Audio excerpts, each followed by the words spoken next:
Comment commencer ou se perfectionner en roller slalom. Cette vidéo est destinée aux personnes qui savent déjà patiner et qui veulent se mettre au slalom, ou aux personnes qui savent déjà slalomer et qui veulent se perfectionner, en essayant de prendre en maximum en compte le plaisir du patinage et le plaisir du slalom, en essayant de créer le moins de frustration possible. Pour ça, je vais essayer de vous donner 10 clés, 10 possibilités ou 10 ateliers pour vous permettre de débuter ou de vous perfectionner. En préparant cette vidéo, j'ai été tenté de faire comme dans beaucoup de tutoriels, comme dans beaucoup de formations, c'est de vous dire comment découvrir une nouvelle figure, progresser dans une nouvelle figure, vous montrer ça dans un gymnase et vous dire voilà ce qu'on peut faire encore de différent. Et voilà quelle nouvelle figure vous pouvez apprendre. Maintenant que vous savez faire la figure numéro 1, on va passer à la figure numéro 2, et puis on va passer à la figure numéro 3, etc. etc.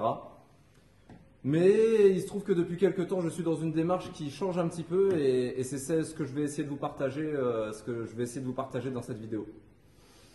Évidemment, je m'adresse quand même à des personnes qui imaginent ce que c'est qu'un tout petit peu les figures de base du slalom, les personnes qui en ont au moins 2 ou 3. Donc ça peut être les figures de base, les serpents, ou qu'on appelle aussi snake, les croisés, avant ou arrière. Ça y est, déjà vous avez 2 figures, vous pouvez regardez cette vidéo, elle vous concerne. Si en plus vous savez faire des figures sur un pied, des crazy, des Nelson, etc., eh bien ce sera que bénéfique pour vous et vous pourrez quand même l'appliquer.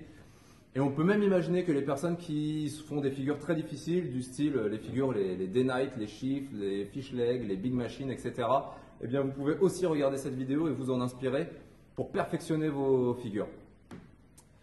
L'idée c'est donc de vous présenter ces 10 ateliers. Et à partir du moment où vous maîtrisez ces figures-là, vous pouvez faire cet atelier avec les figures que vous avez. Notre premier atelier, j'ai envie de dire qu'il est simple. Il ne nécessite pas grand-chose. Vous avez certainement des plots et si vous n'avez pas, vous pouvez les fabriquer assez facilement. La première chose,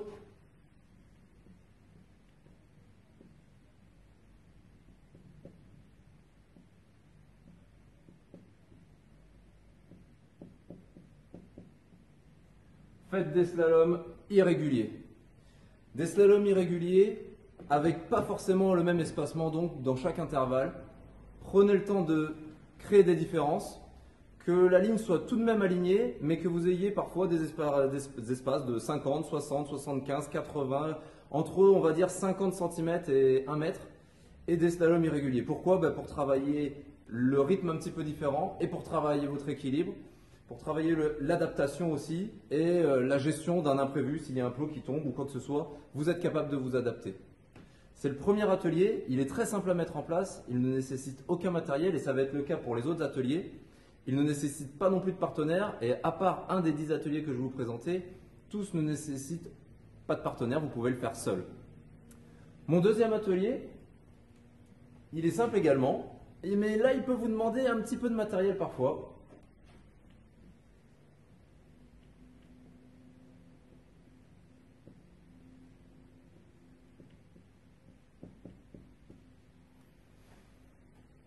On a tendance à l'oublier, mais les bras sont très importants dans le slalom et on s'en sert énormément.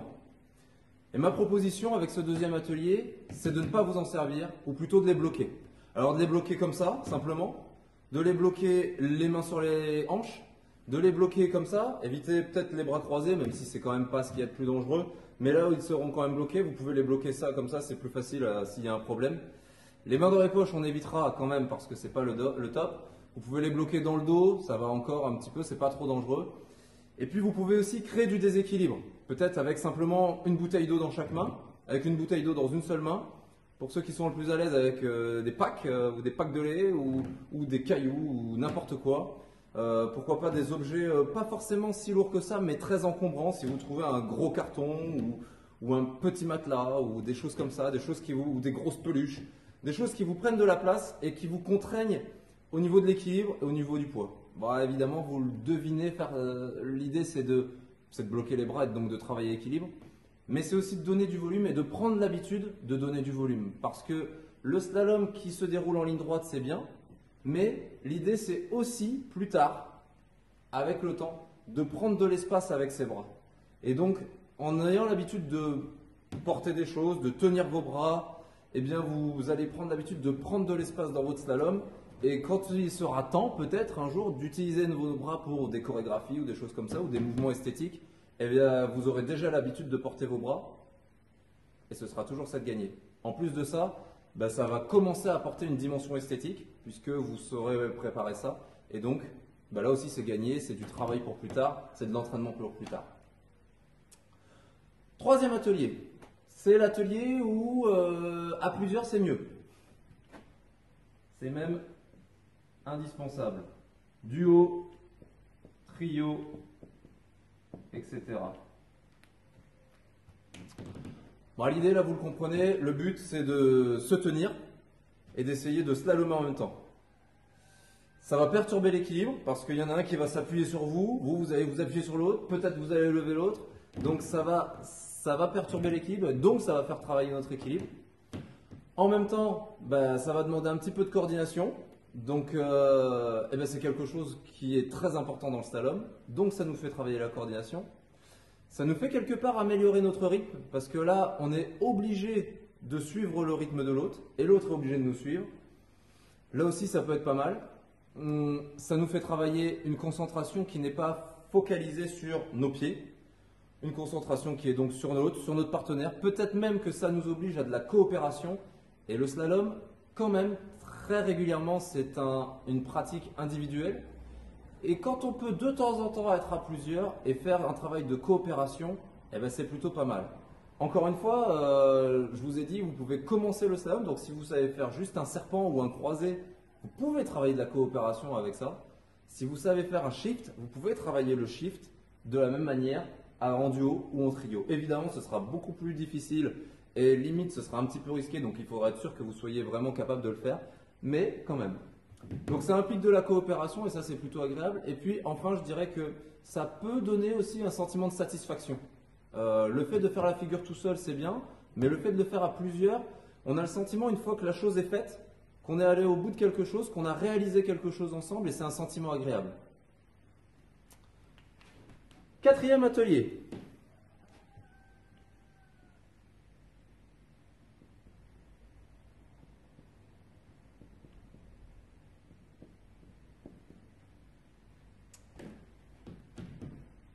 Il n'est pas très compliqué celui-là non plus, et même plutôt facile à faire d'habitude, puisque le plus difficile finalement c'est de trouver un sol plat et régulier. Et bien finalement peut-être qu'il ne faut pas chercher tout le temps un sol plat et régulier, mais que peut-être parfois il faut chercher un sol irrégulier, en pente, avec une bosse, etc. Là j'ai mis en pente, mais pourquoi pas avec une bosse irrégulier, etc. etc. Pourquoi pas avec une granulométrie différente au fur et à mesure, etc. Ici, le but, évidemment, c'est de travailler l'équilibre et d'être capable de s'adapter à n'importe quoi. Donc, travailler l'équilibre parce que si mon sol est en pente, il va falloir que je force plus d'un côté que de l'autre. Il va falloir peut-être que je gère un peu la vitesse si je me mets dans le sens de la descente ou de la montée. Et puis donc aussi, ma capacité d'adaptation. Être capable d'aller sur n'importe quel sol et de me dire, ben là, je peux slalomer finalement. Je n'ai pas besoin d'avoir un sol parfait, mais je peux aller partout. Et ça, c'est une force.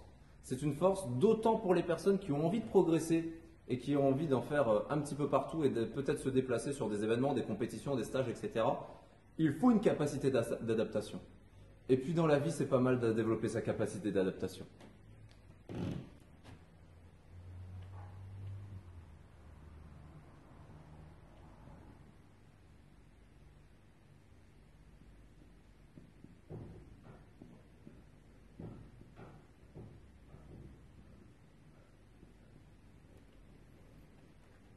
Changer. Vous ne savez peut-être faire que 2 figures, mais ça suffit. L'idée, c'est de changer de figure tous les 6 plots au début. J'imagine que vous avez certainement trouvé un endroit où vous pouvez mettre une vingtaine de plots, donc ça peut marcher déjà, ça nous fait 2 changements. On change tous les 6 plots. Une fois qu'on a réussi, eh bien on change tous les 5 plots. Vous allez me dire, oui, mais si je sais faire que 2 figures, ça ne va pas. Bah, si vous faites la figure 1, la figure 2, puis la figure 1, puis la figure 2, hop, ça suffit. Et ensuite tous les 4 plots. Une fois que vous avez réussi à changer tous les 4 plots, tous les 3 plots. Et une fois que vous avez réussi tous les 3 plots, tous les 2 plots. L'idée, là, c'est de travailler notre anticipation, notre capacité d'anticipation. Slalomer, c'est bien. Savoir faire une figure sur toute la longueur, c'est bien. mais il faut qu'on soit capable d'anticiper, de réfléchir à voir les choses un petit peu plus loin. Encore une fois, ça nous fait aussi avoir une concentration extérieure à juste ce qu'on est en train de faire là tout de suite, et ça nous fait voir un petit peu plus loin, ce qui peut être pas trop mal. Et puis là aussi, ça nous donne un sentiment de satisfaction parce que à la fin, lorsqu'on a réussi à faire vraiment nos 20 plots en faisant deux figures, eh bien, on a le sentiment d'avoir fait quelque chose d'un peu plus abouti, en tout cas de différent de si on avait fait juste une ligne avec la même figure.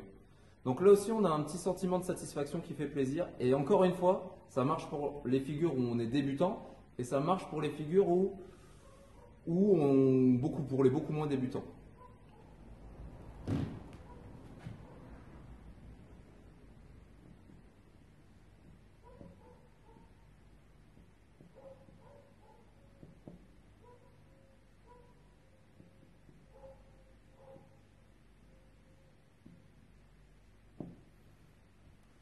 Alors là, c'est peut-être l'atelier qui demande le plus de matériel, mais vous allez voir que c'est quand même pas très lourd.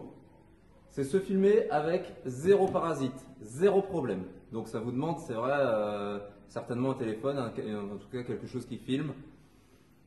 L'idée c'est de se filmer donc sur ce qu'on sait faire, la figure qu'on sait faire, sous différents angles si c'est possible, parce que parfois quand on regarde qu'avec un angle, ça si vous faites une formation de moniteur, certainement vous l'apprendrez également. Si on regarde les choses que sous un seul angle, et dans la vie c'est sûrement pareil, si on regarde les choses que sous un seul angle, eh bien on a tendance à pas tout voir, donc c'est bien de pouvoir regarder les choses sous différents angles. Donc se filmer sous différents angles et que sur les vidéos, il y ait zéro parasite, zéro problème, zéro difficulté, zéro déséquilibre. Et tant qu'on n'y arrive pas, on recommence. Ça veut dire que vous avez quelque part pas besoin de moniteur sur cette partie-là, vous pouvez le faire tout seul. L'idée c'est de développer un petit peu l'esthétique. Vous allez pouvoir travailler les choses un petit peu avec un autre objectif que la technique, parce que c'est vrai, votre croisé vous savez le faire, mais le faire pour qu'il soit vraiment parfait, que vous en soyez satisfait, qu'il n'y ait pas un bras qui soit à moitié bloqué, et ce sera autre chose et ce sera intéressant. Ça va aussi développer l'aisance, la fluidité. Si vous avez un petit peu peur de faire face aux gens, en plus, vous pouvez faire ça tout seul, dans votre coin, sur votre parking, avec votre caméra. Donc, vous pouvez développer la fluidité et l'aisance comme ça. Et puis, vous allez aussi comprendre, en vous filmant et en vous regardant, en répétant, en corrigeant, en filmant, en re-regardant, etc., vous allez comprendre de manière très personnelle, presque par réflexe, comment il faut répartir les forces et comment il faut jouer avec les forces, comment est-ce qu'il faut serrer les abdos, comment est-ce qu'il faut jouer avec son corps, l'envoyer de manière tendue à l'intérieur mais détendue à l'extérieur, que les gens ne voient pas que je sois contracté. Et voilà, donc vous allez le comprendre par vous-même, rien qu'en vous regardant. La caméra, c'est vraiment un outil super auquel on a aujourd'hui assez facilement accès. Profitez-en.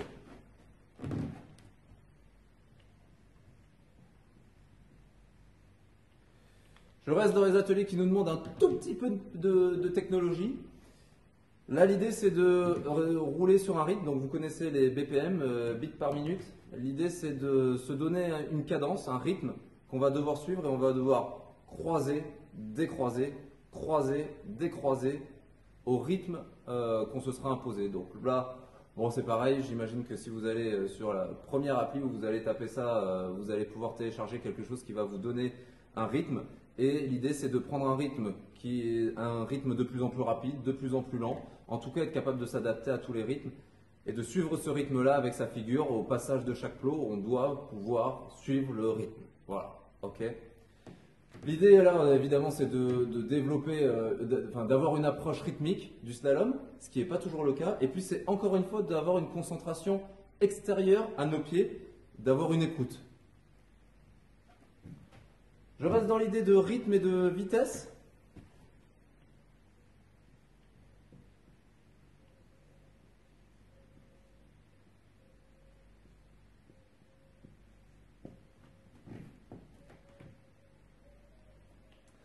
Ici, l'idée, c'est de prendre une certaine longueur de plot. Je vous conseille globalement, on va dire entre 15 et 25. Donc la vingtaine, c'est plutôt pas mal, histoire qu'on ait quand même un temps de référence classique. Vous prenez votre vitesse habituelle, j'ai envie de dire. sans forcer, classique, régulière, qui vous va bien, et vous vous chronométrez dessus. Soit vous le faites tout seul, parce que vous êtes tout seul et que vous pouvez vous entraîner que tout seul, soit vous demandez à n'importe qui de vous chronométrer. Une fois que vous avez ce temps de référence, qui est votre temps classique, eh bien vous devez vous imposer de faire le même slalom, parfaitement évidemment, avec 5 secondes de moins, ce qui va vous obliger quand même à accélérer pas mal, et 5 secondes de plus, ce qui va vous obliger à ralentir pas mal. Si pour vous 5 secondes c'est trop facile, eh bien passez à 6, 7, 8. Je pense que plus ça va être quand même un petit peu spécial. Mais en général 5 secondes c'est plutôt pas mal. Il y a quand même des figures sur lesquelles c'est pas pareil. Mais je pars pour disons les figures de base pour personnes qui débutent en slalom. On devrait être dans une bonne norme. On passe ici à notre... J'ai pas dit que ça nous permet aussi lui d'avoir une concentration extérieure à nos pieds et de pouvoir nous améliorer sur la vitesse. On passe à un 9e atelier, celui-là un petit peu étrange et qui nécessite un petit peu de place.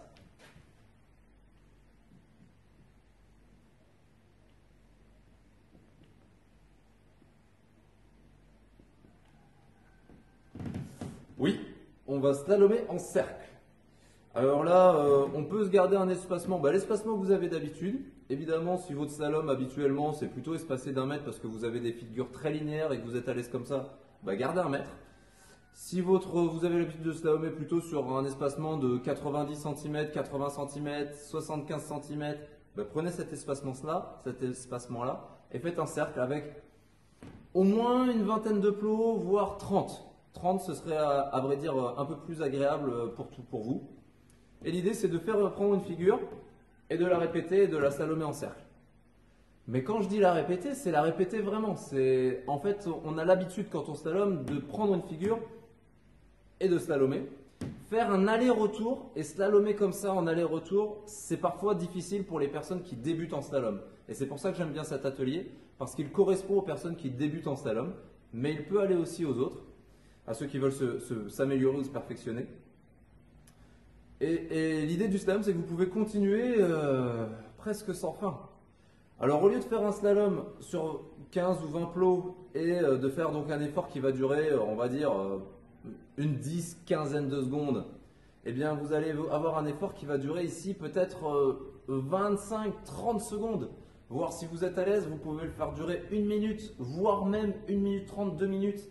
Et vous vous doutez bien que physiquement, physiologiquement, c'est pas la même chose quand notre corps travaille plein de fois des efforts de 10 secondes et quand notre corps travaille 1 minute 30 d'affilée. C'est pas du tout le même effort et du coup cet atelier va vous permettre de développer autre chose. Encore une fois, même si vous savez faire que le croisé avant, il va vous permettre de travailler l'endurance. Et donc physiquement ça va vous apporter autre chose, c'est une première chose, mais en plus ça va vous apprendre la gestion de l'effort. La gestion de l'effort en slalom, parce que peut-être vous savez faire déjà ailleurs, mais ça va vous apporter la capacité à gérer votre effort en slalom, à respirer tranquillement en slalom, alors que quand on fait un slalom de quelques secondes, des fois si vous allez vite, vous traversez votre ligne en 7 secondes, finalement vous n'avez pas besoin de réfléchir à votre respiration et elle ne va pas vous perturber. Ici vous allez devoir travailler avec. Et donc c'est un effort encore différent.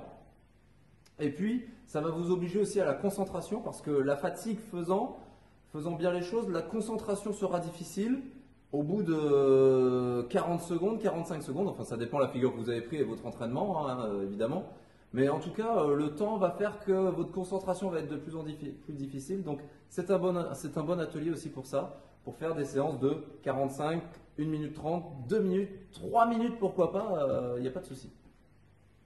Allez, j'en fais un dernier atelier pour travailler encore d'autres choses.